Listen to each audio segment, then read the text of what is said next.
75 degrees out there with partly cloudy skies, and we have 40% on the relative humidity. West winds at about 6 miles an hour. The temperatures around the viewing area, 60s and 70s from Santa Fe out west, and also some 60s from Las Vegas towards Grants. There's some showers showing up, and I'll show you that in a second. And then 70s and some 80s across the southern part of the state. So here's the forecast as I see it for us as we go through the afternoon. 83 for the high, partly cloudy, sometimes partly sunny, and an isolated chance at a shower or thunderstorm still possible through the afternoon and evening.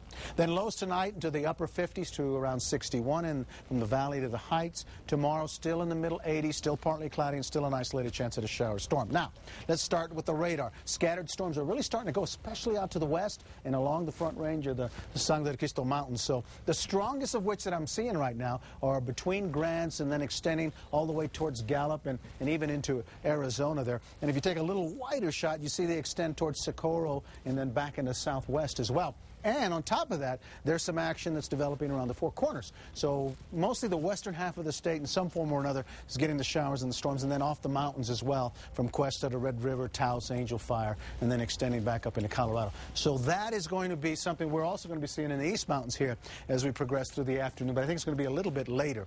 Now, the big energy producer that's produced a lot of the rain over the weekend to the east of us in eastern New Mexico, and especially, of course, in Texas, where that storm is spinning around and has brought unbelievable flooding rains across the Dallas-Fort Worth Metroplex, is starting to push off slowly. Slowly being the key word here, because as it moves to the east and northeast, it's going to shift these heavy soaking tropical rains into the Gulf Coast, and that's really going to make for some big problems there.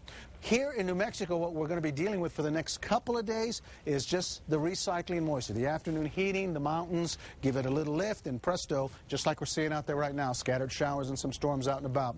The one low moving off, we get a couple of days of isolated storms, and then another stronger system in the front are both going to come on through and converge in the state come late Wednesday and Thursday. That should be enough to focus some showers and some storms and really wet things up again as we go through the afternoon and evening. And believe me, we need the precipitation. Here in Albuquerque, officially we've only received 3.72 so far this year.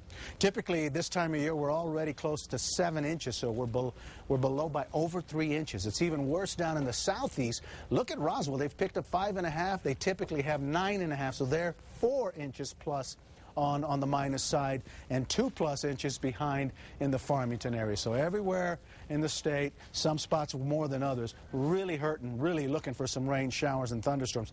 Speaking of that, look at what's going on right now. Look at what's happening right now south of Atlanta and then working its way up towards Georgia. That all is going to be pushing in. Again, some flooding rains are possible. And this is not a tropical, quote, system, but it is definitely dumping tropical rains there. And then back to the west into the mountains, we're also seeing some of those storms going.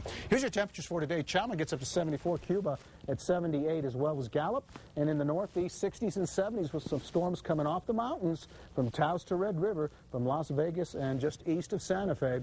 TRC, about 85 around Elephant Butte. And in the southeast, we're going to see temperatures in the mid to upper 80s. A little quieter for your precipitation chances for the next couple of days before things go again. And for the East Mountains, temperatures are going to be in the 70s to near 80 degrees from Edgewood to Moriarty and Estancia. And in the metro, temperatures are going to be in the low to mid 80s as we roll through the rest of the week and into the weekend. Your 7-day outlooks, temperatures holding in the 70s and 80s, and morning lows in the 50s. And for the metro area, looking for those temperatures to hold in the 80s today. And then there's those big boomers you were referring to earlier. Storms picking up, temperatures going down. Okay, Mike, thank you. Now, Karen.